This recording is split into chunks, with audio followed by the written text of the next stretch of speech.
There are e-discovery tools and technologies that have been around for 10 to 15 years. And it has created barriers with certain case teams who just fundamentally just don't want to adopt the technology. This is widespread, and it's sort of a common problem that people in the e-discovery space need to tackle.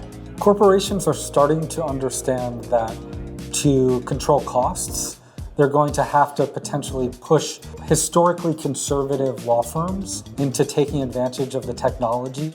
We created an AI lab long before I think many of our competitors did, and therefore we've been able to be ahead of the curve. It's totally reinvigorated me in the e-discovery space. It makes me thrilled to be part of an organization that is making those things happen.